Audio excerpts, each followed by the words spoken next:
An exasperated father asked his son's high school principal what career his son should consider in the future.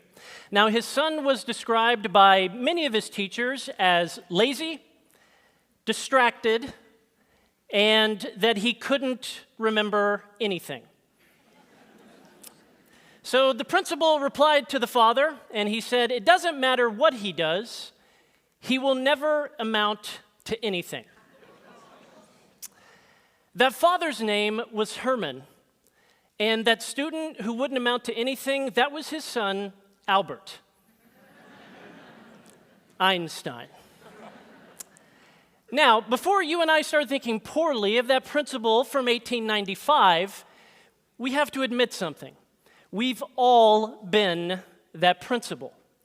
We unintentionally overlook a kid's raw and unrefined talent because that very talent tends to first bubble to the surface as an annoyance. And as a dad, I'm guilty of this myself 100%. My son will be like, "Hey, Dad, do you want to play Legos?" And I'm like, "Yeah, just a minute." And then he goes and sets a 60-second timer and stands there staring at me the entire time. I'm glad you find his persistence amusing. I find it annoying. But here's my question.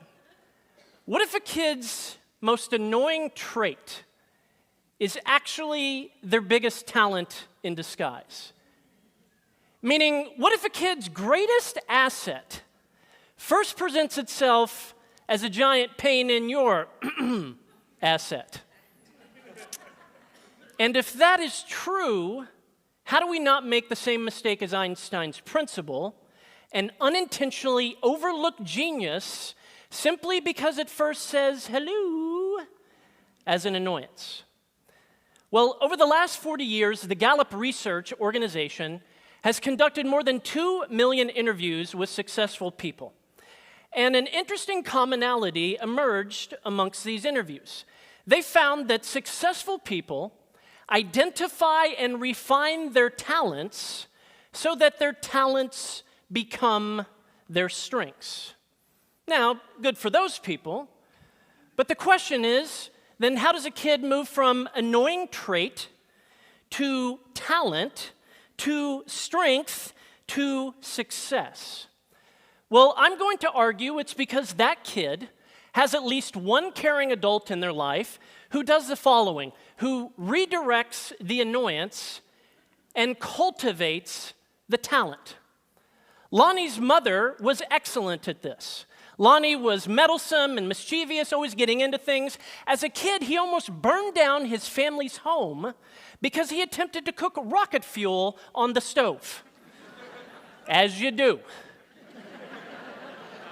Lonnie's mother, bless her, she didn't lose her cool, as you might think. She had the patience or the wherewithal or the blood alcohol level to see past this. Notice that her son had a scientific curiosity. She redirected him, said, "Hey, that's good, let's get you a hot plate. Why don't you take this outside somewhere more safe?"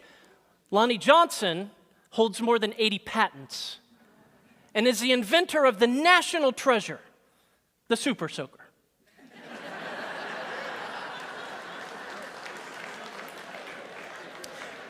Which is, amazingly, approaching $1 billion in sales. And with Lonnie's cut of those proceeds, he founded his own research firm, which works on inventions related to clean energy. Now, Nancy had a teacher who did this for her. Nancy, as a kid, was described as loud, opinionated, overzealous. She once hijacked the microphone at a school assembly in order to advertise this new student club that she was starting. A student club which sought to convince world leaders to participate in nuclear disarmament. Not surprisingly, no random high school kid showed up to that club. But a teacher took notice of this, that Nancy was a leader, albeit a bit overzealous, taught Nancy, hey, here's how you get people on board with your ideas, how you recruit people towards your ideas. Nancy Lublin went on to recruit thousands of volunteers for the crisis text line, which provides 24/7 crisis intervention for young people who are deeply distressed and even suicidal. They've processed more than 28 million text messages and saved countless lives. And then there's Mrs. Wilhite. She had this kid in her class. Loud, constantly disrupting, constantly talking, making everything a joke, the class clown kid. One day, Mrs. Wilhite pulls him aside. Says, hey, you should sign up for speech and debate. Because I don't know if you ever thought about this, but I think you could be a gifted communicator. And I will never forget when Mrs. Wilhite said those words to me.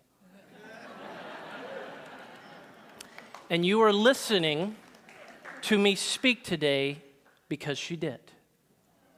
She didn't get annoyed by me, though she had every right to be. I was incredibly immature and sophomoric as a kid in her Spanish class. I would do annoying things like I would ask her, hey, Mrs. Wilhite, how do you say the phrase, I would earn in Spanish? Knowing full well this would force her to say aloud, yo gonorrhea.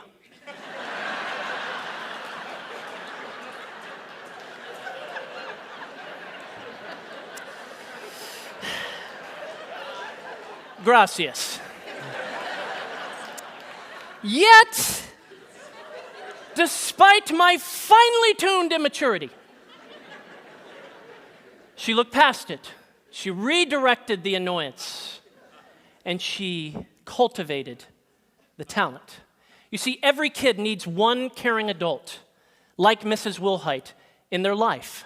An adult to be patient where others might be pestered.